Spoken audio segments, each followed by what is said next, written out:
இந்த எஸ்ஐஆர் மிகப்பெரிய பாதிப்பு பீகாருக்கு தான். ஆனால் ராகுல் காந்தி தனியாக கத்திட்டு கிடக்கிறார். ஆனால் தமிழ்நாட்டில் நம்முடைய முதலமைச்சர் தனியாக கத்த வேண்டிய நிலைமை இல்லை. மிகப்பெரிய படை அவருக்கு பின்னால் இருக்கு. இன்னைக்கு எஸ்ஐஆர்ல தான் நம்ம பார்க்கிறோம். அதை கொள்கை ரீதியில் எதிர்க்கிறோம். அதை எதிர்த்து உச்சநீதிமன்றம் போயிருக்கிறோம். வேண்டாம்னு சொல்லிட்டு பொறுப்பை அந்த பக்கம் தள்ளிக்கொண்டு ஏதோ சட்ட போராட்டம் நடத்தணும், கேஸ போட்டோன்னு போய் வீட்டுல தூங்காம அலர்ட் பண்ணிட்டார் நம்முடைய முதலமைச்சர். ஒரு ஓட்டு கூட தப்பான ஓட்டு உள்ள இருக்க கூடாது, சரியான ஓட்டு வெளியே போயிடக்கூடாது, கண்ணு கருத்துமா இருங்க என்று சொல்லி களத்திலும் நின்று எதிர்கொள்ளுகிறோம். எதை சொன்னாலும் உச்சநீதிமன்ற தீர்ப்பு ஒண்ணும் பண்ண முடியாது, உச்சநீதிமன்ற தீர்ப்பு ஒண்ணும் பண்ண முடியாது. இதைத்தான் சொன்னார். தமிழ்நாட்டில் 69 விழுக்காட்டு இடஒதுக்கீட்டை சட்டமாக்கி பிஜேபி ஒன்றிய அமைச்சர் ஆக்குறேன்னு ஆசை காட்டுது. ஏற்கனவே இருந்தவங்க வாங்க வாங்கன்னு சிவப்பு கம்பள வரவேற்பு கொடுக்கறாங்க. புதுசா வர்றவங்க நான் பங்கு தர்றேன்னு ஆசை காட்டுறாங்க. உன் பங்கே என்னன்னு தெரியாம இருக்கு, நீ எங்களுக்கு பங்கு தர்றது எதுக்கு? இப்படி மூச்சு முட்டை நின்னு ஃபைட் பண்றோம். கொஞ்சம் நகர்ந்தோம்னா முடிஞ்சு போச்சு. முடிச்சிட்டாங்க. அவன் எல்லாம் செட் பண்ணி வச்சுட்டு தான் களத்துக்கே வர்றான். மோடி அமித்ஷா காலத்து அரசியல் என்பது எந்த தலைவரோடும் ஒப்பிட முடியாத அளவுக்கு பாசிசத்தினுடைய ரியல் அசல் முகத்தை காட்டுகிற அரசியல். வாரிசு என்பதற்காகவே அவர்களை எதிர்க்க வேண்டும் என்றும் நமக்கு சொல்லுகிறார்கள். சாதி என்பது ஒழிக்கவே முடியாது, சாதியில் நல்லது இருக்கிறது, சாதி என்பது அழகிய சொல் என்று அன்புமணி சொல்கிறார். அவரும் ஒரு வாரிசு தான். சனாதன ஒழிப்பே என்னுடைய இலக்கு என்று துணை முதலமைச்சர் சொல்கிறார். இவரும் வாரிசு தான். ரெண்டு வாரிசுல எந்த வாரிசு நம்முடைய தேர்வாக இருக்க வேண்டும் என்பதுதான் நமக்கு முன்னால் இருக்கு. 2017 அமைந்த கூட்டணி 2025 26 ஆக போகுது. கிட்டத்தட்ட 9 ஆண்டுகள் ஒரு கூட்டணி. தமிழ்நாட்டு வரலாற்றிலே இது கிடையாது. 2017 அமைந்த கூட்டணி 2019 தேர்தலில் வெற்றி, 2021 தேர்தலில் வெற்றி, 2024 தேர்தலில் வெற்றி. உறுதியாக சொல்கிறோம் 2026 தேர்தலிலும் வெற்றி. மிக முக்கியமான ஒரு விழா. தமிழ்நாட்டில் சாதியாய் திரள்வோம் வா என்று அழைப்பதற்கு கூட்டம் இருக்கிறது. மதவெறியை ஊட்டி மதவெறி அடிப்படையில் திரள்வோம் வா என்று அழைப்பதற்கும் கூட்டம் இருக்கிறது. இனவெறியை ஊட்டுவதற்கும் கூட்டம் இருக்கிறது. சாதி வெறி அடிப்படையிலும் மதவெறி அடிப்படையிலும் இனவெறி அடிப்படையிலும் இப்போது இன்னும் கூடுதலாக சினிமா கவர்ச்சியின் அடிப்படையிலும் தமிழ்நாட்டு இளைஞர்களை திரட்டுவதற்கு அங்கங்கே கூட்டம் நடைபெற்றுக் கொண்டிருக்கும் போது பகுத்தறிவு பாதையில், அறிவு பாதையில் இளைஞர்களை திரட்டுகிற ஒரு மகத்தான முயற்சி இன்றைக்கு இங்கே முன்னெடுக்கப்பட்டிருக்கிறது. கவிஞர் தாராபாரதி எழுதிய கவிதை எனக்கு நினைவுக்கு வருகிறது. நமக்கு என்ன ஆயிற்று என்று நாம் இங்கு ஒதுங்கி விட்டால் தமக்கு இடம் கிடைத்தது என்று தகாதது தலைமை கொள்ளும் அப்படின்னு எழுதினர். நமக்கு என்ன ஆயிற்று என்று நாம் இங்கு ஒதுங்கிவிட்டால் தமக்கு இடம் கிடைத்தது என்று தகாதது தலைமை கொள்ளும். கவிஞர் எவ்வளவு குறிப்பா அந்த சொல்லை கையாண்டிருக்கிறார் என்று பாருங்கள். தகாதவர்கள் தலைமை கொள்வார்கள் கூட சொல்லல, தகாதது தலைமை கொள்ளும் என்று அகரிணையில் சொல்கிறார். அப்படின்னா என்ன அர்த்தம்? என்னவா ஆயிட்டு போகுது அப்படின்னு சொல்லி நாம ஒதுங்கி போயிட்டா அந்த இடம் வெற்றிடமா இருக்காது. அந்த இடத்தை யார் நிரப்புவார்? தகாததெல்லாம் வந்து நிரப்பிடும். அப்படிதான் இப்ப பார்க்கிறோம். இளைஞர்கள் சினிமா கவர்ச்சியில் அப்படி போய் சிக்கி இருப்பதை பார்க்கிறோம். எனவே நமக்கு என்ன ஆயிற்று என்று நாம் இங்கு ஒதுங்கிவிடக் கூடாது. நாம் ஒதுங்கிவிட்டால் தமக்கு இடம் கிடைத்தது என்று தகாதது வந்து தலைமை கொண்டு விடும். எனவே அப்படி ஒரு நிலை ஏற்படாமல் தடுக்க வேண்டும் என்றால் இளைஞர்களை அறிவு பாதையில் திரட்ட வேண்டும். கலைஞர் வள்ளுவர் கோட்டத்தை கட்டி பல்லாண்டுகள் ஆகிறது. ஆனால் அந்த வள்ளுவர் கோட்டம் முழுமையான உருப்படியான பயன்பாட்டிற்கு இப்போதுதான் வந்திருக்கிறது. அந்த வகையில் தமிழ்நாட்டினுடைய துணை முதலமைச்சர் அருமை சகோதரர் உதயநிதி அவர்களை நெஞ்சார பாராட்டுகிறோம். விடுதலை சிறுத்தைகள் கட்சியின் சார்பில் பாராட்டுகிறோம். தலைவர் எழுச்சி தமிழர் அவர்களின் சார்பில் பாராட்டுகிறோம். இன்றைக்கு கூட எங்கள் தலைவரை சந்தித்து காலத்தின் நிறம் கருப்பு சிவப்பு என்கிற நூலை நம்முடைய துணை முதலமைச்சர் வழங்கி இருக்கிறார். அவரை ஏன் நாங்கள் ஆதரிக்கிறோம், அவரை ஏன் நாங்கள் வரவேற்று பேசுகிறோம் என்பதற்கு இந்த நிகழ்வே ஒரு சான்றாக இருக்கிறது. வாரிசுகள் எல்லா கட்சியிலும் இருக்கிறார்கள். வாரிசு என்பதற்காகவே அவர்களை எதிர்க்க வேண்டும் என்றும் நமக்கு சொல்லுகிறார்கள். வாரிசு அரசியலை நீங்கள் ஆதரிக்கிறீர்களா? இது ஜனநாயகத்திற்கு ஆரோக்கியமானதா? ஒரு தந்தை அரசியலில் இருக்கிறார் என்பதற்காகவே அவருடைய மகனுக்கும் அரசியலில் வாய்ப்பு வழங்க வேண்டுமா என்று நீங்களெல்லாம் போய் வாரிசை ஆதரிக்கலாமா என்று நம்மை கேட்கிறார்கள். குருதி வாரிசுகள் எல்லா கட்சியிலும் இருக்கிறார்கள். மூப்பனார் அவர்களுடைய குருதி வாரிசு ஜி.கே. வாசன் இருக்கிறார். ராமதாஸ் அவர்களுடைய குருதி வாரிசு அன்புமணி இருக்கிறார். தமிழ்நாட்டில் எல்லா கட்சிகளிலும் குருதி வாரிசு இருக்கிறார்கள். முத்தமிழறிஞர் கலைஞருக்கு குருதி வாரிசு நம்முடைய மாண்புமிகு முதலமைச்சர் அவர்கள். அவருடைய குருதி வாரிசுதான் மாண்புமிகு உதயநிதி ஸ்டாலின் அவர்கள், துணை முதலமைச்சர் அவர்கள். எல்லா கட்சியிலும் குருதி வாரிசுகள் இருக்கிறார்கள். ஆனால் கொள்கை வாரிசாக இவர்கள் இருக்கிறார்கள். ஏன் இவங்களை ஆதரிக்கிறோம்னா கொள்கை வாரிசாக இருக்கிறார்கள். சாதி என்பது ஒழிக்கவே முடியாது, சாதியில் நல்லது இருக்கிறது, சாதி என்பது அழகிய சொல் என்று அன்புமணி சொல்கிறார். அவரும் ஒரு வாரிசு தான். சனாதன ஒழிப்பே என்னுடைய இலக்கு என்று துணை முதலமைச்சர் சொல்கிறார். இவரும் வாரிசு தான்.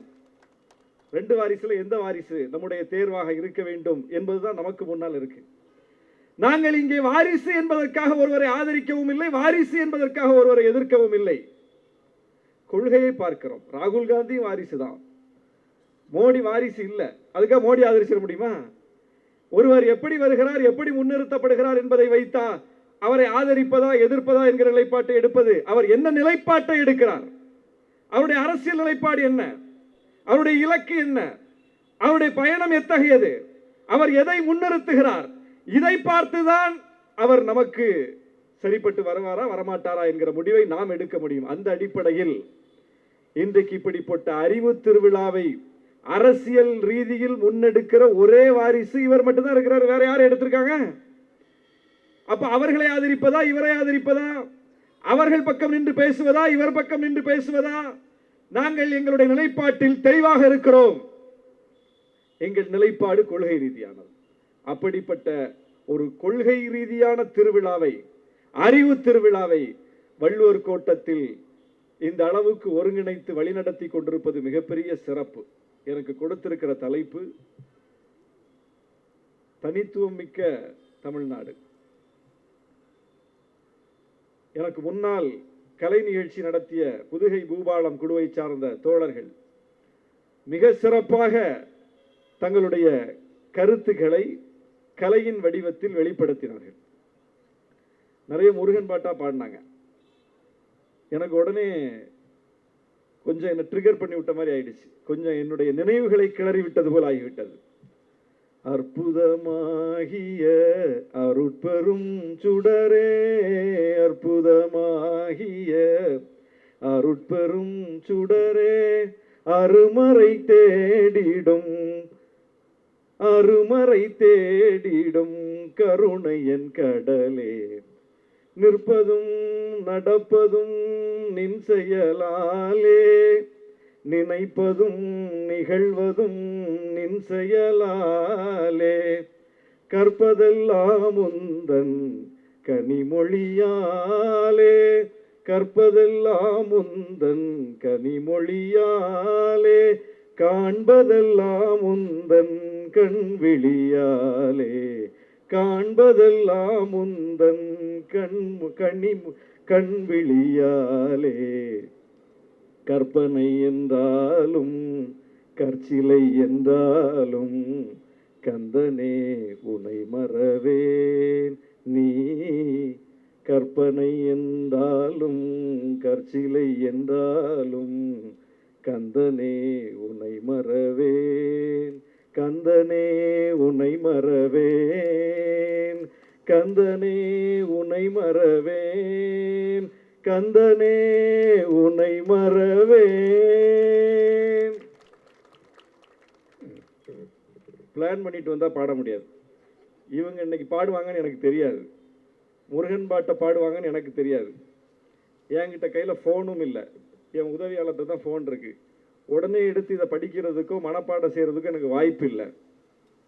என் நினைவிலிருந்து நான் பாடுகிறேன். என் நினைவு அடுக்குகளில் இருந்து இந்த பாட்டை நான் பாடுகிறேன். அதனாலதான் இடையில கொஞ்சம் தடுமாறிச்சு லைனு. பார்த்து பாடினாதான் பாடிடலாமே. என் நினைவிலிருந்து நான் பாடுகிறேன். என் நினைவுக்குள்ள எப்படி முருகன் வந்தார், என் நினைவுக்குள் எப்படி டிஎம்எஸ் மிகச் சிறப்பாக பாடிய கற்பனை என்றாலும் கற்சிலை என்றாலும் கந்தனை உனை மறவேன் என்கிற பாட்டு என் நினைவில் எப்படி ஏறியது. நான் சைவ மதத்தை பின்பற்றக்கூடியவனா, இந்து மதத்தை சார்ந்தவனா? நான் இஸ்லாமிய சமூகத்தில் பிறந்து இஸ்லாமிய சமூகத்தை சார்ந்தவன். எனக்குள் எப்படி இந்த பாட்டு வந்தது? ஏன்னா நான் இளம் வயதில் காலையிலேயே திருக்கோயில்களில் என் ஊரை சுற்றி என் வீட்டை சுற்றி இருக்கக்கூடிய கோயில்களில் போடப்படுகிற பாடல்களை கேட்டு கேட்டுத்தான் விழித்தேன், எழுந்தேன், வளர்ந்தேன். பக்கத்தில் இருக்கக்கூடிய தேவாலயத்தில் போடப்படுகிற பாடல்களை கேட்டுத்தான் விழித்தேன், எழுந்தேன், வளர்ந்தேன். இசைமுரசு நாவூர் அனிபா அவர்களுடைய பாடல்களை கேட்டுத்தான் விழித்தேன், எழுந்தேன், வளர்ந்தேன். எல்லாம் உள்ளுக்குள் இருக்கிறது. இதுதான் தமிழ்நாடு. தமிழ்நாட்டின் தனித்துவம் என்று தலைப்பு கொடுத்திருக்கிறீர்களே, இதுதான் தமிழ்நாடு. சரி, இதெல்லாம் சமய நம்பிக்கை உள்ளவர்களுக்கு. சமய நம்பிக்கை இல்லாத தலைவரால் முன்னெடுக்கப்பட்ட இயக்கம் அல்லவா திராவிட இயக்கம். பெரியார் கடவுள் மறுப்பாளர் அல்லவா, கருப்பு சட்டை போட்டவர் அல்லவா. அவருடைய நிலைப்பாடு வேறாயிற்றே. அவருடைய நிலைப்பாடு வேறாக இருந்தாலும் அவர் எப்படிப்பட்ட மாண்போடு நடந்து கொண்டார். கடவுள் வாழ்த்து பாடும்போது எழுந்து நின்று மரியாதை கொடுத்தார் தந்தை பெரியார்.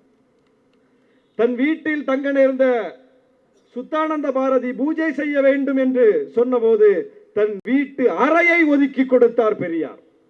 தன்னுடைய நண்பர் டிகேசி ரசிகமணியினுடைய 60ஆம் கல்யாணத்திற்காக முருகன் கோயிலுக்குள் சென்றவர் பெரியார். தன்னுடைய நண்பர் திருவிக்கா மறைந்த போது அந்த இறுதி நிகழ்வு நடக்கிற இடத்திற்கே போய் தன்னுடைய தோழர்களை விட்டு இறுதி நிகழ்வுகளை செய்யுங்கள், அவருக்கு மரியாதை செய்யுங்கள், ஏற்பாடுகளை செய்யுங்கள் என்று பெரியார் சொல்லுகிறார்.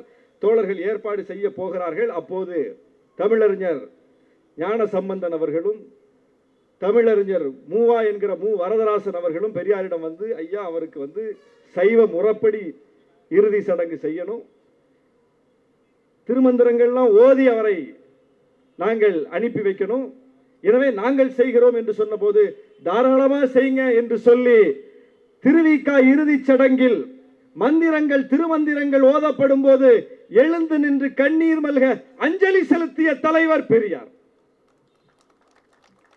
இந்த மரபு எங்களுடைய மரபு. இப்படிப்பட்ட மரபு மதங்களுக்கிடையிலும் நல்லிணக்கம், சமயங்களுக்கிடையிலும் நல்லிணக்கம், சமயங்களே வேண்டாம் என்று சொன்ன அந்த தலைவர்களும் ஒரு நல்லிணக்கத்தை தான் நமக்கு காட்டி சென்றிருக்கிறார்கள். அப்படிப்பட்ட ஒரு மரபு நமக்கு இருக்கிறது. கம்பன் கழகம் தமிழ்நாடு முழுவதும் கூட்டம் நடத்துவார்கள், கம்பராமாயணம் கூட்டம். அதுல ஒவ்வொரு தமிழ் அறிஞர்களையாக அழைத்து கம்பராமாயணத்தில் மிகப்பெரிய பாண்டித்யம் பெற்ற அறிஞர்களை அழைத்து பேச வைப்பார்கள். தெரியும், கம்பன் கழக விழான்னா தமிழ்நாட்டில் ரொம்ப புகழ்பெற்ற விழா. அதில் ஒரு முறை யார் பேசுறா அப்படின்னா கவிக்கோ அப்துல் ரஹ்மான் பேசுவார் என்று அறிவிப்பு செய்கிறார்கள். கவிக்கோ அப்துல் ரஹ்மான் ராமாயணத்தை பற்றி பேசுவார்னு அறிவிப்பு செய்யப்பட்ட உடனே ஒரு சர்ச்சை. அமாவாசைக்கு அப்துல் காதருக்கு என்ன சம்பந்தம், இங்க இவருக்கு என்ன வேலை, அப்துல் ரஹ்மான் இங்க என்ன பேச போறாரு அப்படின்னு ஒரு சர்ச்சையை கிளப்பிட்டாங்க. இந்த சர்ச்சை ஓடுகிறது. ஆனால் எந்த மாற்றமும் இல்லாமல் கம்பன் கழகம் உறுதியாக இருந்து அப்துல் ரஹ்மான் அவர்களை அழைத்து மேடை ஏற்றி பேச வைத்து விட்டார்கள். பேசும்போதே தொடங்கும் போதே அப்துல் ரஹ்மான் சொல்கிறார், கவிக்கோ சொல்கிறார், இங்கே கேட்டார்களாம் சிலர், ராமாயணத்துக்கும் ரகுமானுக்கும் என்ன சம்பந்தம் என்று கேட்டார்களாம். ராமாயணமே ரகு மானை தேடி போனதுதானே அப்படின்னு சொல்லிட்டார். அந்த சர்ச்சையை கூட மிக அழகாக எதிர்கொண்டார் ரகுமான். ஏன்னா நம்மிடம் அப்படிப்பட்ட வெறுப்பு இல்லை. கொள்கை ரீதியில் மாற்று கருத்து இருக்கிறது, ஆனால் மனிதர்களுக்கிடையில் வெறுப்பில்லை என்பதை ஊட்டி வளர்த்தமன் தமிழ்நாடு. அதனால் தான் இங்கே நல்லிணக்க தலைத்து நிற்குது. இந்தியா முழுவதும் இன்றைக்கு மத அடிப்படையில் மக்கள் பிரிந்து கிடப்பதை பார்க்கிறோம். அந்த பிளவை ஏற்படுத்தி அதன் மூலம் பாஜக வாக்கு வங்கி அறுவடை செய்வதை பார்க்கிறோம். தமிழ்நாட்டில் அது நடக்க மாட்டேங்குது. இந்தியா முழுவதும் அது செல்லுபடியாகுது. இந்தியா முழுவதும் பாஜக விதைக்கக்கூடிய பொய்யை பாஜக மிக வெற்றிகரமாக அறுவடை செய்கிறது. அந்த வதந்திகளுக்கு, அந்த பொய்களுக்கு, அந்த பிளவுவாத கருத்துக்களுக்கு மற்ற மாநிலங்களில் வரவேற்பு இருக்கிறது, பற்றி பரவுது. பிஜேபி சொல்லக்கூடிய கருத்து சிறுபான்மை மக்களை பெரும்பான்மை மக்களின் எதிரியாக காட்டி, வில்லனாக காட்டி ஒரு அரசியலை அவர்களால் மிக எளிதாக முன்னெடுக்க முடிகிறது, அதில் வெற்றியும் பெற முடிகிறது. அப்படித்தான் அவர்கள் 3 முறை தொடர்ந்து நாட்டை பிடித்திருக்கிறார்கள். 2014 மோடி முன்னிறுத்தப்பட்டார் பிரதமர் வேட்பாளராக, பிரதமரே ஆனார். 2019 மீண்டும் ஆனார். 2024 மீண்டும் ஆகியிருக்கிறார். 3 முறையும் இந்தியாவினுடைய எல்லா மாநிலங்களும் ஏற்றுக்கொண்டிருக்கின்றன. ஏற்காமல் நிராகரித்த மாநிலம் தமிழ்நாடு. 3 முறையும் நிராகரித்த மாநிலம் தமிழ்நாடு. இது வெறுமனே அரசியல் ரீதியான தேர்தல் நிலைப்பாடு அப்படின்னு நம்ம புரிஞ்சுக்கிறோம். தவறு. இது வெறுமனே அரசியல் ரீதியான தேர்தல் நிலைப்பாடு அல்ல. தேர்தல் நிலைப்பாடு அரசியல் நிலைப்பாடுன்னா அந்த தேர்தல் அது எதிரொலிக்கணும். ஆனால் இது தொடர்ந்து இப்படி எல்லா தேர்தல்களிலும் எதிரொலிக்குதே. எப்படி பாஜக இங்கே ஒரு தனிமைப்படுத்தப்பட்ட சக்தியாக இருக்கிறது? எப்படி அவர்கள் என்னதான் முயன்று கூட்டணி வைக்க முற்பட்டாலும் கூட்டணி சேர மறுக்கிறது? எப்படி இந்தியா முழுவதும் அமித்ஷா ஒரு மாநிலத்தில் கால் வச்சார்னா தலைகீழ புரட்டிடுவாரு.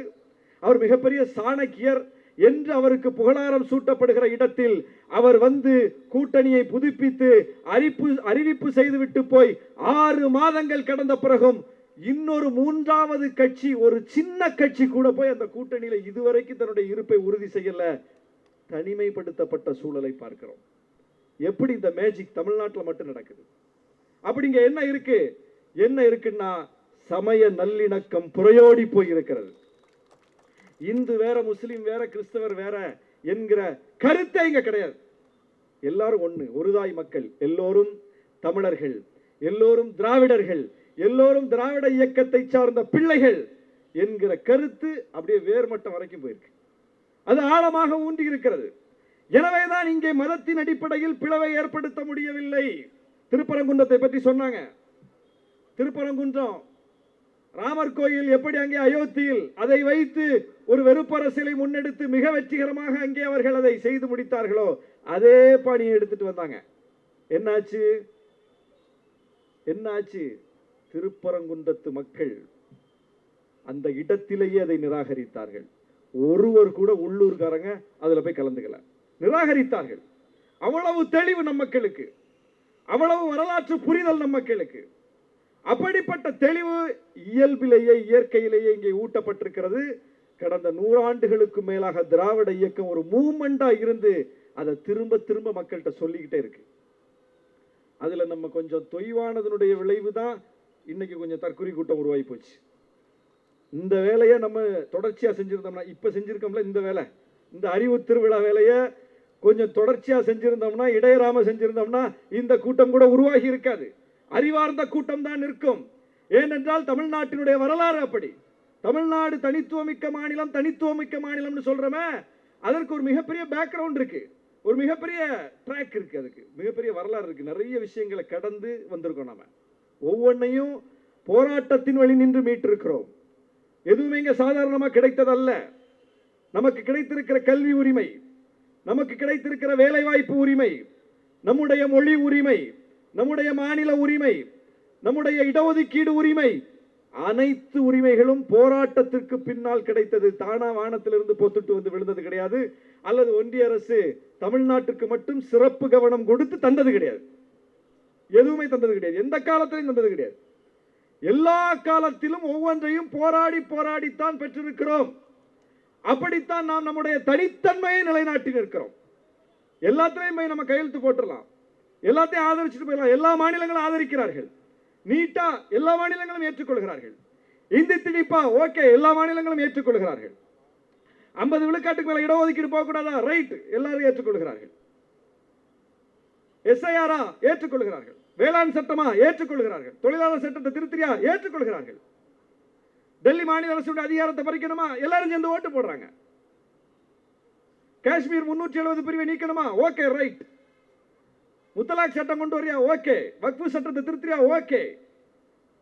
இன்றைக்கு அப்படி ஒரு நிலையில் ஒவ்வொன்றையும் மறுத்து சமர் புரிந்து தமிழ்நாடு சட்டமன்றத்தில் தீர்மானம் இயற்றி நம்முடைய தனித்தன்மையை நாம் காட்டிக்கொண்டே இருக்கிறோம். இது அவன் என்ன சொல்றான்? இதை நாம தனித்தன்மைன்னு சொல்றோம். அவன் இந்தியாவிலிருந்து நீ மட்டும் தனிமைப்பட்டு நிற்கிறாங்கிறான். நாம நம்முடைய தனித்தன்மை என்று சொல்லுகிறோம், அவன் நாம் தனிமைப்பட்டு நிற்கிறோம் என்று சொல்கிறான். நாம நமக்காக மட்டும் பேசலைங்கிறத காலம் உணர்த்தி கொண்டே இருக்கிறது. நாம் தனிமைப்பட்டு நிற்கல, நாங்கள் தனித்துவத்தோடு நிற்கிறோம் என்பதற்கு ஒரு சான்றுதான் ஆளுநரை வைத்துக்கொண்டு இந்திய ஒன்றிய அரசு பாஜக அல்லாத எல்லா மாநிலங்களின் மீதும் போரை தொடுத்துக் கொண்டிருக்கிறது. வெறும் தமிழ்நாட்டின் மீது மட்டுமல்ல. பாஜக ஆளாத மாநிலங்கள் அப்படின்னு பார்த்தா தமிழ்நாடு மட்டும் இல்லையே, பஞ்சாப் இருக்கு, கேரளா இருக்கு, எத்தனையோ மாநிலங்கள் இருக்கு. பாஜக அல்லாத மாநிலங்கள், பாஜக நேரடியாக ஆளாத மாநிலங்கள். அந்த மாநிலத்தினுடைய முதலமைச்சர்களுக்கு ஆளுநரை வைத்துக் கொண்டு நெருக்கடி கொடுக்கிறது பாஜக. அப்ப எல்லாருடைய பிரச்சனை தானே இது. இது ஒட்டுமொத்த தேசத்தின் பிரச்சனை தானே. நாளைக்கு பாஜக அல்லாத வேறு ஒரு கட்சி வந்து ஒன்றியத்தை ஆளக்கூடிய நிலை வந்தால் அப்ப பாஜகவுக்குமான பிரச்சனை தானே இது. ஆளுநரை வைத்துக் கொண்டு அந்த ஒன்றிய அரசு அந்த பாஜக முதலமைச்சரை என்ன பாடுபடுத்தும்? அப்ப இது ஒரு கட்சி பிரச்சனை இல்லை, இது ஒரு மாநில பிரச்சனை இல்லை, இது ஒரு கட்சி பிரச்சனையும் இல்லை, ஒரு மாநில பிரச்சனையும் இல்லை. அப்ப இது ஒரு பொது பிரச்சனை. அப்ப இது ஒட்டுமொத்த இந்தியாவின் பிரச்சனை, ஒட்டுமொத்த ஒன்றியத்துக்குமான பிரச்சனை. அப்படிப்பட்ட பிரச்சனையில் நாம ஒரு முழக்கத்தை தமிழ்நாட்டிலிருந்து முன்வைக்கிறோம். அண்ணா முன்வைத்தார். ஆட்டுக்கு தாடி எதற்கு, நாட்டுக்கு கவர்னர் எதற்குன்னு ஒரு முழக்கத்தை முன்வைத்தார். அப்ப ஆளுநர் பதவி என்பது அது மாநிலங்களை அடிமைப்படுத்துகிற ஒரு பதவி. அந்த பதவியை வைத்துக் கொண்டு மாநிலங்களை, பிடிக்காத மாநிலங்களை ஒன்றிய அரசு வஞ்சிக்கும், எனவே அந்த பதவி ஒழிக்கப்பட வேண்டும் அப்படின்னு சொல்லி ஒரு முழக்கத்தை அவர் முன்வைத்தார். முழக்கம் முன்வைக்கப்பட்டு அரை நூற்றாண்டு கடந்து விட்டது. முழக்கம் முன்வைக்கப்பட்டு அரை நூற்றாண்டு கடந்து விட்டது. இப்போதும் நாம் அந்த முழக்கத்தை தொடர்ந்து கொண்டிருக்கிறோம். நடைமுறையில் சட்டப்படி ஆளுநருக்கான கண்ணியத்தை கொடுக்கிறோம், ஆளுநரை அழைக்கிறோம் பதவியேற்பு விழாவுக்கு, சட்டமன்றத்தை கூட்டுவதற்கு, எல்லாத்துக்கும் நம்ம மதிப்பு கொடுக்கிறோம், அழைக்கிறோம் சட்டப்படி. ஆனால் கொள்கைப்படி ஆளுநர் பதவி என்பது ஒழிக்கப்பட வேண்டும் நம்ம முழக்கத்தை முன் வச்சிருக்கிறோம். இது எல்லா மாநிலத்துக்குமான பிரச்சனை. எல்லா மாநிலத்தையும் ஆளுநரை வைத்துக்கொண்டு இப்படித்தான் பாஜக கையாளுது. அப்படி இருக்கும்போது ஆளுநர் பதவியை கொள்கை ரீதியில் மட்டுமல்ல நடைமுறையிலும் ஒழித்து காட்டி இருக்கிற மாநிலமாக தமிழ்நாடு இருக்கு. 10 சட்ட மசோதாக்களுக்கு ஆளுநர் இல்லாமலேயே கையெழுத்து போட வச்சமா இல்லையா? 10 சட்ட மசோதால ஆளுநர் பதவியை ஒழிச்சமா இல்லையா? இப்ப நாம் அதை செஞ்ச பிறகு, செஞ்சு காட்டிய பிறகு, நாம முதல்ல சொல்லும் போது அது இந்திய ஒன்றியத்துக்கு எதிரானதுன்னு சொன்னவர்கள் இப்ப ஒவ்வொரு தரா நம்ம ரூட்டை ஃபாலோ பண்றாங்களா இல்லையா? உடனே கேரளா அதை கையில் எடுக்குதா இல்லையா? உடனே பஞ்சாப் அதை கையில் எடுக்குதா இல்லையா? உடனே பாஜக அல்லாத எல்லா மாநிலங்களும் விழித்துக் கொண்டு அதை வரவேற்குதா இல்லையா? அப்போ முதல்ல நாம் அந்த முழக்கத்தை முன்வைக்கும் போது அது நாம ஏதோ தனியா போய் நின்று பேசுறோம் அப்படின்னு சொல்லுவாங்க. பின்னால் அதை உணர்ந்து கொண்டு புரிந்து கொண்டு நம் கருத்தின்படி வருவார்கள். ஒவ்வொன்றையும் பார்க்கிறோம். நீட்டை எல்லா மாநிலங்களும் ஏற்றுக்கொண்டார்கள். தமிழ்நாடு எதிர்த்தோம். அவங்களே அதை தான் கேட்கிறாங்க. எல்லாரும் ஏத்துக்கிற ஒண்ணு நீ ஏன் ஏத்துக்க மாட்டேங்கிற? எல்லாரும் ஏத்துக்கிட்டாங்க தான் இந்தி திணிப்ப. நாங்க மட்டும்தான் சமர் புரிந்து இந்தி திணிப்பினுடைய கொடூரம் என்ன, கொடுமை என்ன, அது எவ்வளவு பெரிய ஆதிக்கமானது, அதன் மூலம் எப்படி மற்ற மொழிகள் பாதிக்கப்பட போகுது, மற்ற மாநிலங்கள் எப்படி பாதிக்கப்பட போகுதுன்னு 100 ஆண்டுகளுக்கு முன்பே விழித்துக் கொண்டோம். இன்னைக்கு எல்லா மாநிலங்களும் விழித்துக் கொண்டன, இந்தி பேசாத எல்லா மாநிலங்களும். அன்றைக்கு இந்தியை திணித்தது காங்கிரஸ். அந்த காங்கிரஸ் கட்சியினுடைய கர்நாடக முதலமைச்சர் சீதாராமையா பெயிண்ட் டப்பா எடுத்துட்டு மெட்ரோ ட்ரெயினில் இருக்கக்கூடிய அந்த ரயில் நிலையத்தில் இருக்கக்கூடிய இந்திய எழுத்துக்களை தார்பூசி அழிப்பதற்கு போறார். காலம் எங்கிருந்து எங்க வந்துருச்சு பாருங்க. 100 ஆண்டுகளுக்கு முன்னாலேயே கருப்பு மை எடுத்துக்கொண்டு போன மாநிலம் தமிழ்நாடு. 100 ஆண்டுகளுக்கு பிறகு அதே செயலை, அன்றைக்கு அது பிரிவினைவாத செயலாக பார்க்கப்பட்டது, அன்றைக்கு அது மிகப்பெரிய இந்திய ஒன்றியத்துக்கு எதிரான செயலாக பார்க்கப்பட்டது. அதே செயலை இன்றைக்கு தேசிய கட்சிகளை சார்ந்த மாநில முகங்கள் செய்யக்கூடிய நிலை வந்திருக்கிறது. அப்ப நம்ம ஸ்டாண்ட்ல மாற்றம் இல்லை, நம்ம ஸ்டாண்ட் அதே ஸ்டாண்ட் தான். நம்ம நிலைப்பாட்டில் எந்த ஒரு பிசிறும் இல்லை. நாம 100 வருஷத்துக்கு முன்னாடி இந்தி திணிக்கப்பட்ட போது என்ன குரலில் பேசினோமோ அதே குரலில் தான் இப்போதும் பேசுகிறோம். எங்கள் குரலில் மாற்றம் இல்லை. இந்தி திணிப்பு கூடாது சொல்றோம். அன்றைக்கு நம்மை பார்த்து பிரிவினை என்று சொன்னவர்கள், பிரிவினைவாதிகள் என்று சொன்னவர்கள், இன்றைக்கு அவர்களும் நம் வழியில் பெயிண்ட் டப்பாவை எடுத்துட்டு போய் நிக்கிறாங்க. அப்ப நாங்க தனிமைப்பட்டு நிற்கிறோமா, தனித்துவத்தோடு நிற்கிறோமா? நாங்கள் தனிமைப்பட்டு நிற்கவில்லை, நாங்கள் தனித்துவத்தோடு நிற்கிறோம். கல்வி ரீதியில ஒன்றிய அரசு எந்த கொள்கையை தூக்கி கொண்டு வந்தாலும் அதை நாம ஆய்ந்து உரசி பார்க்கிறோம். இது முற்போக்கா இருக்கா, அது எதிர்காலத்திற்கு பயனளிக்கக்கூடிய வகையில் இருக்கா, அது மாநில உரிமையை பாதிக்காம இருக்கா, அது ஒன்றிய அரசினுடைய ஆதிக்கத்திற்கு இடமளிக்குதா பார்க்கிறோம். நம்ம அவங்க ஒரு டிராப்டை போட்டு கொடுத்த உடனே அப்படியே நம்ம ஏத்துக்கிறது கிடையாது. நாம ஆய்வு செய்யறோம். மாநில அரசு ஒரு குழுவை போட்டு ஆய்வு செய்கிறது. அவன்கிட்ட கேட்கிறோம், குடு, எங்க மொழியில குடு, நாங்க படிக்கணும் அப்படின்னு கேட்கிறோம். அவன் தரமாட்டேங்கிறான். புதிய கல்விக் கொள்கை வடிவமைச்சு அவன் தரல, தமிழ்ல தரல, இந்தியில தான் கொடுத்தான். நாம தான் கேட்டோம், தமிழ்ல குடு, நாங்க படிக்கணும், அவன் தரல. அப்புறம் 50 பக்கத்துல ஒரு சம்மரி கொடுத்தாங்க. அதுல உள்ள என்ன இருக்குன்னு சில டிப்ஸ் மாதிரி. நாம என்ன செஞ்சோம், நாமே மொழிபெயர்த்தோம். மொழிபெயர்த்து தமிழ்நாடு முழுவதும் மக்கள்கிட்ட கொடுத்தோம். மக்கள் படிக்கட்டும்.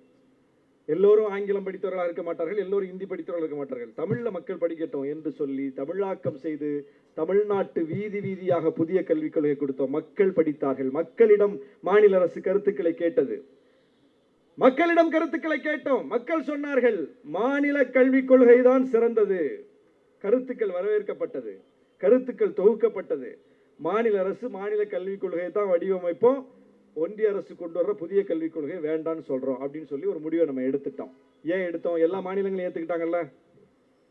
எல்லா மாநிலங்களும் ஏத்துக்கிட்ட உடனே நாம ஏன் ஏத்துக்கல? எல்லா மாநிலங்களும் ஏன் ஏத்துக்கிட்டாங்க அதை? ஏன்னா அவங்க கல்வியில் மிக மிக மிக பின்தங்கி இருக்கிறார்கள். தமிழ்நாட்டில் உயர்கல்வி படிப்போர் விழுக்காடு 50 விழுக்காட்டை தாண்டி விட்டோம். இந்த புதிய கல்விக் கொள்கை என்ன சொல்லுதுன்னா, 2030ல இப்போ ஒரு கொள்கைக்கு ஒரு இலக்கு இருக்கும்ல. இப்போ ஒரு டிராஃப்ட் இன்னைக்கு நம்ம வெளியிடுறோம்னா அதுக்கு ஒரு இலக்கு இருக்கணும். அப்ப 2030 இதெல்லாம் நடக்கணும் நாங்க நினைக்கிறோம் அப்படின்னு 2020ல ஒன்றிய அரசு புதிய கல்விக் கொள்கையை வெளியிட்டு ஒரு இலக்கை நிர்ணயிக்குது. 2020 வெளியிடப்படுகிற புதிய கல்விக் கொள்கைக்கு என்ன இலக்குன்னா, 2030ல இந்தியா முழுவதும் எப்படிப்பட்ட ஒரு நிலை வரணும்னா, மாவட்டம் தோறும் மருத்துவக் கல்லூரிகள் வரணும். ரைட், சரி, நல்ல இலக்கு தான். உயர்கல்வி படிப்போர் விழுக்காடு, GR கிராஸ் என்ரோல்மெண்ட் ரேஷியோ 50 விழுக்காட்டை தாண்டணும். இது யாருக்கு புதுசா இருக்கும்? இது யாருக்கு வியப்பா இருக்கும்?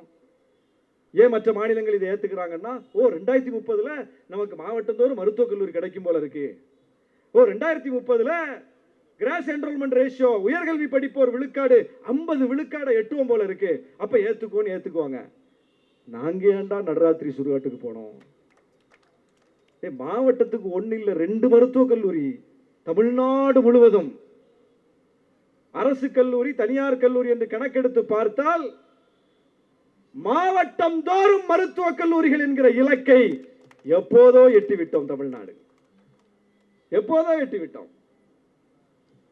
50 விழுக்காட்டுக்கு மேல் உயர்கல்வி படிப்போர் விழுக்காடு அவன் 2030ல இலக்குன்னு சொல்றத நாம என்றைக்கோ அடைந்து விட்டோம்.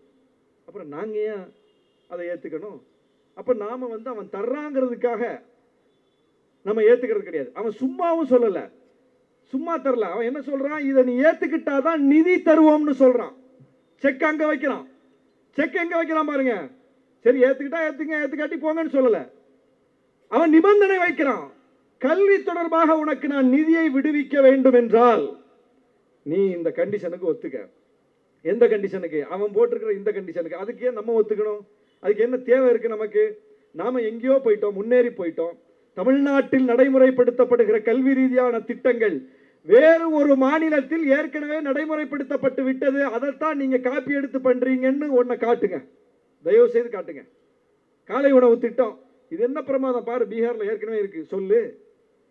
மதிய உணவு திட்டம் தமிழ்நாட்டில் நடைமுறைப்படுத்துவதற்கு முன்னாலேயே அந்த ஊர்ல இருக்கு, சொல்லு. மாணவர்களுக்கு மாதம் 1000 ரூபாய், சொல்லு. மாணவிகளுக்கு மாதம் 1000 ரூபாய், சொல்லு. இலவச பஸ் பாஸ், சொல்லு.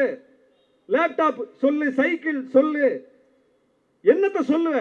என்ன கொடுத்த? படிப்பை கொடுப்பதற்கு. இந்த அரசு வந்த பிறகு ஒரு பள்ளிக்கூட கட்டிடம் இடிந்து விழுந்து விட்டதுன்னு செய்தி வருது. உடனே முதலமைச்சர் என்ன தெரியுமா ஆணை போட்டாரு? பழுதான அத்தனை பள்ளி கட்டிடங்களையும் கணக்கெடுங்க. தமிழ்நாட்டில் நடந்துச்சுங்க. இதெல்லாம் நமக்கு தெரியல, இதெல்லாம் நம்ம வந்து பார்க்கறதும் இல்லை, என்ன நடந்துகிட்டு இருக்கு நம்மை சுற்றி என்று. முதலமைச்சர் ஒரே ஒரு ஆணை, தமிழ்நாட்டில் பழுதடைந்திருக்கிற அத்தனை பள்ளி கட்டடங்களையும் கணக்கெடுங்க, அத்தனை இடிங்க. இடிச்சிட்டு ஒரே ஆணையில் அத்தனை பள்ளி கட்டடங்களையும் புதிதாக கட்டுங்க. 8000 வகுப்பறை கட்டிடங்கள் கட்டப்பட்டிருக்குதுங்க இந்த 4.5 ஆண்டு ஆட்சி காலத்தில். 8000 வகுப்பறை கட்டிடங்கள். என் தொகுதியிலே 10, 20, 25 ஸ்கூலை கட்டிட்டோம். ஒரு சட்டமன்ற தொகுதியில் சொல்றேன். அந்த அளவுக்கு பள்ளி கட்டமைப்பை, கல்வி கட்டமைப்பை நாம வந்து புதுப்பிச்சுக்கிட்டே இருக்கிறோம், நவீனப்படுத்திக்கிட்டு இருக்கிறோம். அதிலே ஸ்மார்ட் கிளாஸ் கொடுக்கிறோம். இன்னைக்கு ஒரே ஆணையில எல்லா பள்ளிக்கூடத்துக்கும் திறன் வகுப்பறைகள், ஸ்மார்ட் கிளாஸ் தமிழ்நாட்டில் தான், வேற எங்க இருக்கு? அப்ப இந்த அளவுக்கு நாம ஸ்கீமுக்கு மேல ஸ்கீமை போட்டு அரசு நிதியை அவ்வளவா கொடுத்து கல்வியை வளப்படுத்தி மாநிலத்தை நலப்படுத்தி கொண்டிருக்கிறோம். நம்ம கிட்ட வந்து ஒரு கல்விக் கொள்கைன்னு சொல்லி ஒன்றை புகுத்தினால், அது பிற்போக்கானதாக இருந்தால், அது நம்மை விட பின்தங்கியாக இருந்தால் அதை எப்படி ஏற்றுக்க முடியும்? எனவே நாம் அதை நிராகரிக்கிறோம். எனவே அந்த கல்விக் கொள்கையை நிராகரிக்கிறோம். அதனால் நாம் தனித்துவத்தோடு நிற்கிறோம். அப்போ அவன் நிதியை காரணம் காட்டி செக் வைக்கிறான். இப்ப யாராக இருந்தாலும் என்ன பண்ணுவாங்க? என்னதான் கொள்கை பேசினாலும், என்னதான் நமக்கு அதுல உறுதி இருந்தாலும், என்னதான் நம்ம அதுல தொடரணும் நமக்கு விருப்பம் இருந்தாலும், நிர்வாகத்தை நடத்தணுமே, அரசை நடத்தணுமே. அது நிதி சார்ந்தது இல்ல, கொள்கை இருக்கும். ஆனா கொள்கையை நடைமுறைப்படுத்துவதற்கு கூட நிதி சார்ந்த நிர்வாகத்தை திறம்பட கையாளணும். அப்போ கொள்கைக்கும் உரசல் வராம நிர்வாகத்தை நடத்தணுமேங்கிற ஒரு நெருக்கடி அரசை நடத்தக்கூடியவர்களுக்கு இருக்கு. அப்படிப்பட்ட ஒரு இடத்தில் முதலமைச்சர் அந்த நெருக்கடியை சந்திக்கிறார். அவன் சொல்றான், இந்த 2000 கோடி உனக்கு நான் கல்வி நிதி தரணும்னா நீ பிஎம்ஸ்ரீயை ஏத்துக்க, நீ நவோதயாவை ஏத்துக்க, நீ புதிய கல்விக் கொள்கையை ஏத்துக்க அப்படின்னு கண்டிஷன் மேல கண்டிஷன் போடுறான். யாரா இருந்தாலும் என்ன செய்வாங்க? குறிப்பா நம்முடைய எடப்பாடி பழனிசாமி அவர்களாக இருந்தால் என்ன செய்திருப்பார்? என்ன செய்தார்? வேளாண் சட்டமா? ஆதரிக்கிறேன். குடியுரிமை திருத்த சட்டமா? ஆதரிக்கிறேன். உதய் மின் திட்டமா? ஆதரிக்கிறேன். உணவு பாதுகாப்பு சட்டமா? ஆதரிக்கிறேன். டெல்லி மாநில அரசினுடைய அதிகார பறிப்பு சட்டமா? ஆதரிக்கிறேன். 370 பிரிவு நீக்கமா? ஆதரிக்கிறேன். எஸ்ஐஆரா? ஆதரிக்கிறேன். உடனே கையெழுத்து போட்டுறாரு. ஆனா நம்ம முதலமைச்சர் என்ன தெரியுமா சொன்னாரு? உன் 2000 கோடி எனக்கு முக்கியம் அல்ல, நீ நிதி தராவிட்டால் நானே நிதியை போட்டு நடத்தி கொள்வேனே தவிர உன்னுடைய 2000 கோடிக்காக இந்த மண்ணை 2000 ஆண்டுகள் பின்னோக்கி இழுக்கிற பாவத்தை செய்ய மாட்டேன். ஏன் தனித்துவத்தோட நிற்கிறோம்? அப்ப தனித்துவத்தோட நிற்கணும்னா திராவிட முன்னேற்ற கழகம் தலைமையிலான ஆட்சி நீடிக்கணும் அப்படிங்கிறது இன்னைக்கு தெரிஞ்சு போச்சுல்ல. அதிமுக வந்தா என்ன ஆகும் தெரிஞ்சு போச்சுல்ல. அதிமுக இருந்த போது என்ன நடந்ததுன்னு பார்த்தோம்ல. எவ்வளவு பெரிய நெருக்கடிக்கு இந்த மாநிலம் தள்ளப்பட்டது, மாநில உரிமைகள் பறிக்கப்பட்டது. அதையெல்லாம் தாண்டி தான் இன்றைக்கு வந்து நம்ம நிற்கிறோம். அதையெல்லாம் தாண்டி தான் இன்றைக்கு ஒரு மிகப்பெரிய அணியை கட்டி நிற்கிறோம். இந்த அணியில கூட பாருங்க, அரசியல் ரீதியில் பார்த்தாலும் கூட திட்டங்கள் சட்டங்கள்ல வந்து எப்படி தனித்துவத்தோடு நிற்கிறோம்னு சொன்னேன். அரசியல் ரீதியில் பாருங்க, இந்தியா முழுவதும் இந்த நிமிடம் வரை குறிச்சிக்கங்க, இந்த நிமிடம் வரை இந்தியா முழுவதும் இந்தியா கூட்டணி ஒரு வலிமையான கூட்டணியாக வடிவம் பெறல. எந்த மாநிலத்திலையும் பெறல. பீகார்ல மட்டும்தான் ஏதோ ஒரு உருவம் கிடைச்சிருக்குது, அதுவும் கூட உருப்படியா கிடைக்கல.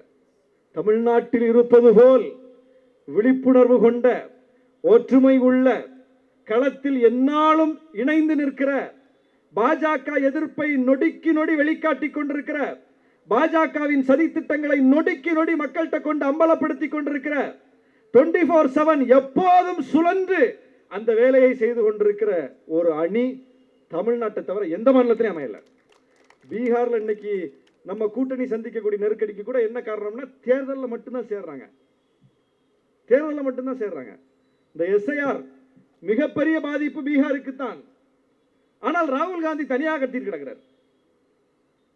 ஆனால் தமிழ்நாட்டில் நம்முடைய முதலமைச்சர் தனியாக கத்த வேண்டிய நிலைமை இல்லை.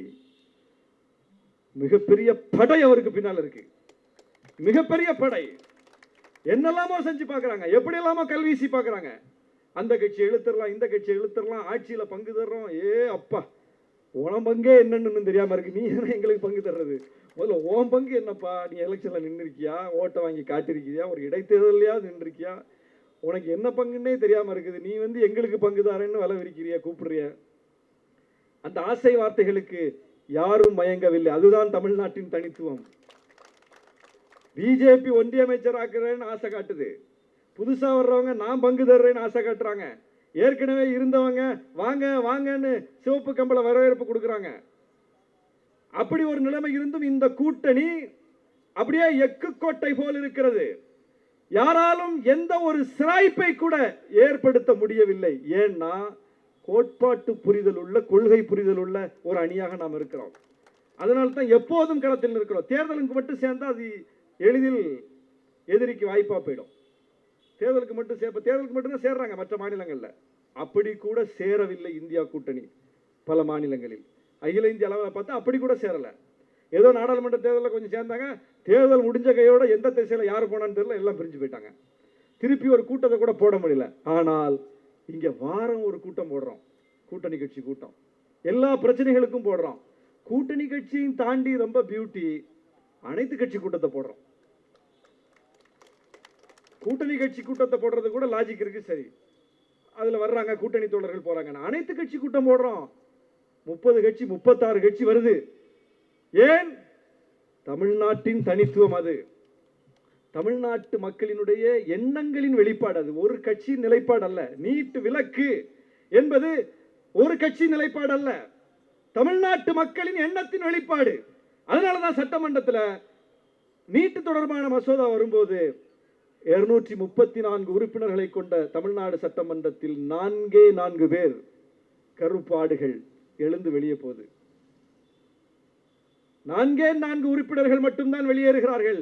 230 உறுப்பினர்களும் அமர்ந்திருந்து ஆமா நீட்டு விலக்கு வேணும்னு சொல்லி மசோதாவை ஆதரிக்கிறார்கள். அதிமுகவும் சேர்ந்து. வேற வழி கிடையாது. என்னதான் நீ போய் கையெழுத்த போட்டாலும், என்னதான் கொள்கை சமரசம் செஞ்சாலும், மொழி கொள்கையில, கல்வி கொள்கையில நீ சமரசம் செய்ய முடியாத நிலையை ஏற்படுத்தி வைத்திருக்கிறோம். நீ சமரசம் செஞ்சா மொத்தமா நீ கட்சியை மூடிட்டு போக வேண்டியதான். அவ்வளோ பெரிய எம்ஜிஆர், செல்வாக்கு மிக்க எம்ஜிஆர், வீழ்த்தவே முடியாது என்று சொல்லப்பட்ட எம்ஜிஆர், ஏழைகளின் நெஞ்சில் குடியிருப்பவர் என்று சொல்லப்பட்ட எம்ஜிஆர், அவர் போனா அப்படி திரளுவாங்க அப்படின்னு புகழாரம் சூட்டப்பட்ட எம்ஜிஆர் ஒரே ஒரு அரசியல் நிலைப்பாட்டை எடுத்தார். ஆட்சி அதிகாரத்தில் அமர்ந்து கொண்டு இடஒதுக்கீட்டை பொருளாதார அளவுகோல் கொண்டு அளந்தார். அவ்வளோ பெரிய எம்ஜிஆர் அடுத்த தேர்தலில் காலியா போயிட்டார். தமிழ்நாடு அப்படிப்பட்ட மண். தமிழ்நாட்டு மக்கள் அவ்வளவு அரசியல் புரிதல் மிக்க மக்கள். ஜெயலலிதா அதுபோல ஆட்சி அதிகாரத்தில் அமர்ந்து கொண்டு ஆடு கோழி பலியிடுகிற தடை சட்டத்தை கொண்டு வந்தார். மதமாற்ற தடை சட்டத்தை கொண்டு வந்தார். அந்த அம்மா செல்வாக்கு மிக்கவர் தான். என்ன நடந்துச்சு? மக்கள் தேர்தலில் 2004 தேர்தலில் 40க்கு 40 திமுக கூட்டணியை வெற்றி பெற வைத்து அந்த அம்மாவுக்கு பாடத்தை போட்டினார்கள். உடனே தேர்தல் முடிஞ்ச கையோட மதமாற்று தடை சட்டமும் போச்சு, ஆடு கோழி பலியிடுற தடை சட்டமும் போச்சு, வாபஸ் வாங்கிட்டாங்க. எம்ஜிஆரும் தன்னுடைய தவறை திருத்திக் கொண்டார். அதுதான் தமிழ்நாட்டின் வரலாறு. ஜெயலலிதா அம்மையாரும் தன்னுடைய தவறை திருத்திக் கொண்டார். அதுதான் தமிழ்நாட்டின் வரலாறு. இதுல சமூக நீதி விஷயத்திலையும், மொழி உரிமை விஷயத்திலையும், மாநில உரிமை விஷயத்திலும் தவறே செய்யாத தலைவர் பேரறிஞர் அண்ணா, முத்தமிழறிஞர் கலைஞர், இன்றைக்கு முத்துவேல் கருணாநிதி ஸ்டாலின். அதுல உறுதியா இருக்காங்க. அந்த தனித்தன்மையை காப்பாற்றுவதில் உறுதியா இருக்காங்க. அதனால் இந்த கூட்டணி உறுதியா இருக்கு. இந்த கூட்டணி இந்தியாவின் எந்த மாநிலத்திலும் அமையவில்லை. இப்படி எந்த மாநிலத்திலும் தொடரவில்லை. 2017 அமைந்த கூட்டணி இப்ப 2025 26 ஆக போகுது. கிட்டத்தட்ட 9 ஆண்டுகள் 10 ஆண்டுகளை தொடப்போகிறோம். 10 ஆண்டுகளை தொடப்போகிறோம். ஒரு கூட்டணி தமிழ்நாட்டு வரலாற்றிலே இது கிடையாது. தமிழ்நாட்டு வரலாற்றிலே கிடையாது. 2017 அமைந்த கூட்டணி 2019 தேர்தலில் வெற்றி, 2021 தேர்தலில் வெற்றி, 2024 தேர்தலில் வெற்றி. உறுதியாக சொல்கிறோம், 2026 தேர்தலிலும் வெற்றி. ஏன்னா கொள்கை ரீதியான அணி, தமிழ்நாட்டின் தனித்துவத்தை பாதுகாக்கிற அணி. எதுக்கு இப்படி மூச்சு முட்டை நின்று ஃபைட் பண்றோம்? கொஞ்சம் நகர்ந்தோம்னா முடிஞ்சு போச்சு. முடிச்சிட்டாங்க. அவன் எல்லாம் செட் பண்ணி வச்சுட்டு தான் களத்துக்கே வர்றான். நாம நினைக்கிறோம் அவன் களத்துக்கு வர்றான், சண்டை போட வர்றான், நாம களத்துல நின்று அவனோட சண்டை போட்டு அவனை வீழ்த்திடலாம் நினைக்கிறோம். இல்லை, அது பழைய கால அரசியல், அது வாஜ்பாய் காலத்து அரசியல், அது முந்தைய காலத்து அரசியல், அது ராஜாஜி காலத்து அரசியல். இன்றைக்கு அப்படி இல்லை. மோடி அமித்ஷா காலத்து அரசியல் என்பது எந்த தலைவரோடும் ஒப்பிட முடியாத அளவுக்கு பாசிசத்தினுடைய ரியல் அசல் முகத்தை காட்டுகிற அரசியல். எல்லா செட்டப்பும் பண்ணி வச்சிடறாங்க. அவங்களுக்காக பேசுறதுக்கு ஆள் இருக்கும், அவங்களுக்காக வேலை செய்யறதுக்கு ஆள் இருக்கும். எங்க அவன் கட்சியில் இல்லை, எல்லா கட்சியிலும் இருக்கும்.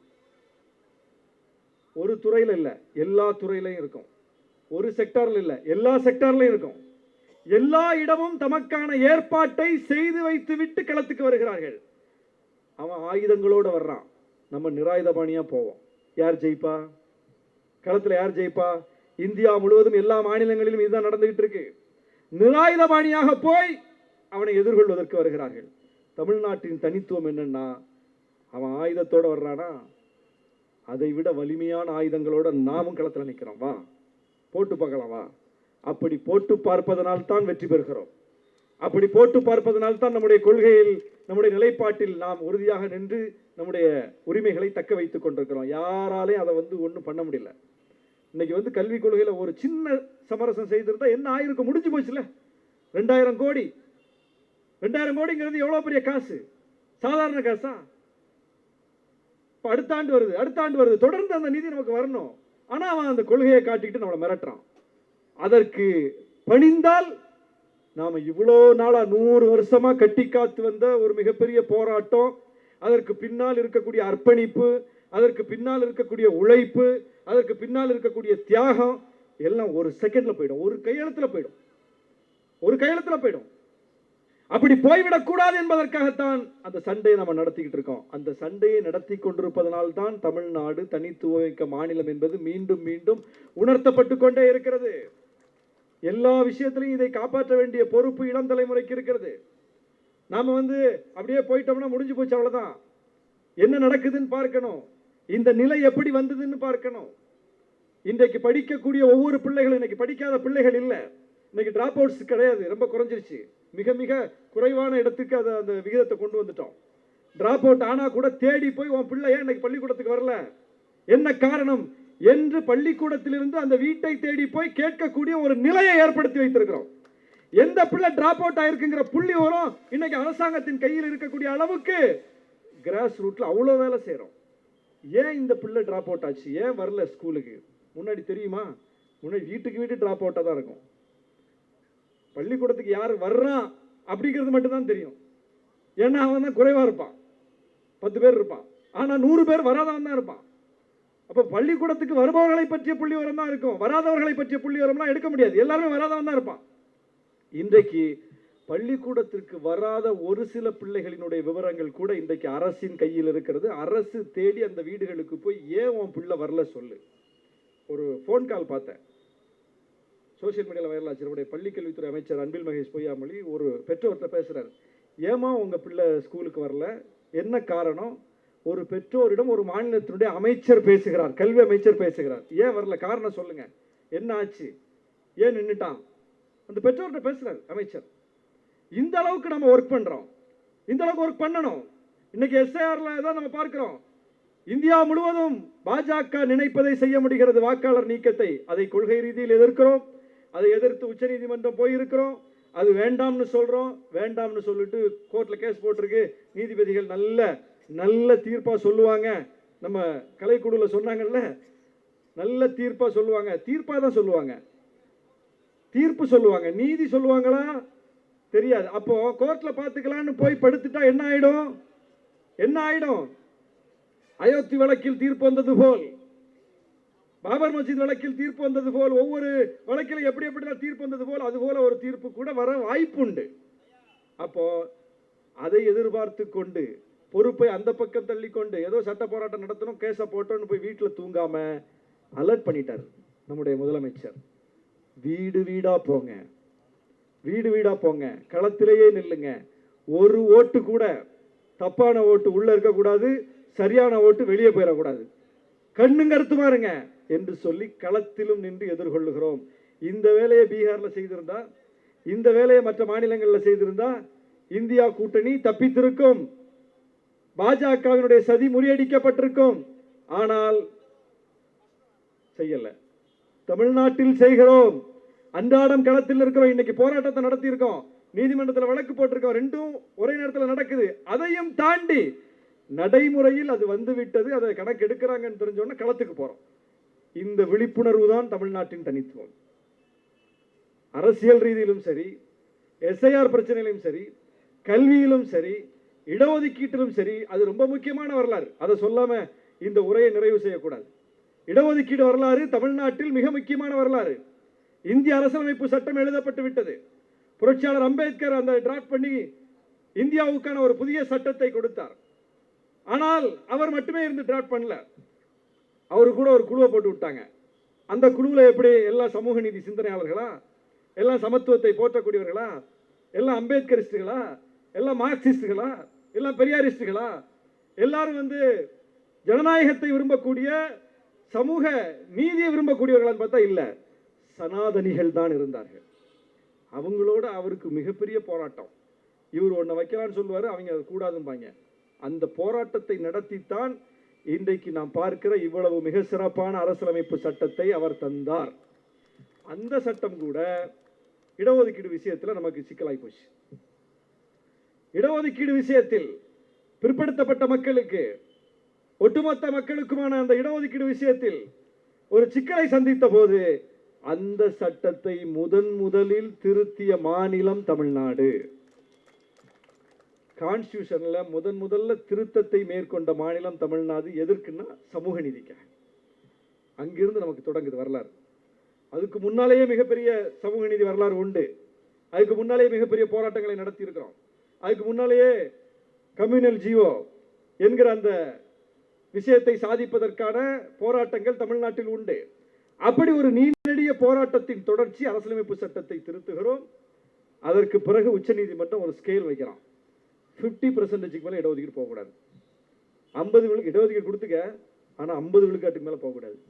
அப்போ மீதி 50 அது வழக்கமாக காலங்காலமாக யார் ஆண்டு அனுபவித்து கொண்டிருந்தானோ அவன் வந்து 50யாவது முழுசாக எடுத்துகிட்டு போகிறதுக்கு 50யாவது தக்க வச்சுக்குவோம் என்று சொல்லி ஒரு சூழ்ச்சியான ஒரு தீர்ப்பை கொடுக்கிறார்கள். 50 விழுக்காட்டுக்கு மேலே இடஒதுக்கீடு போடாது. இது யார் இந்த ஸ்கேல் யார் வைக்கிறது? சட்டம் இயற்றக்கூடிய அதிகாரம் சட்டமன்றத்துக்கும் நாடாளுமன்றத்துக்கும் இருக்கு. உச்ச நீதிமன்றம் வந்து அதில் நாட்டமை செய்கிறது. 50% மேலே போகக்கூடாது. உச்ச நீதிமன்றம் சொல்லிட்டா முடிஞ்சு போச்சு இல்லை? இப்போ நீட் விஷயத்தில் நம்ம விலக்கு கேட்டால் என்ன சொல்றாங்க? உச்ச நீதிமன்ற தீர்ப்பு அதெல்லாம் ஒன்றும் பண்ண முடியாது.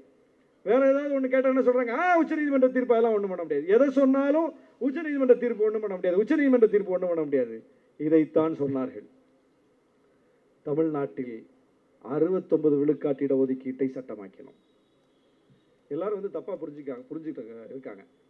69 விழுக்காட்டு இடஒதுக்கீட்டை கொண்டு வந்தவர் அம்மையார் ஜெயலலிதா என்று நினைத்துக் கொள்கிறார். இடஒதுக்கீட்டுக்கு சட்ட பாதுகாப்பு கொடுத்தவர் ஜெயலலிதா அம்மையார். இந்த 69ங்கிற விழுக்காட்டை யார் கொண்டு வந்தா?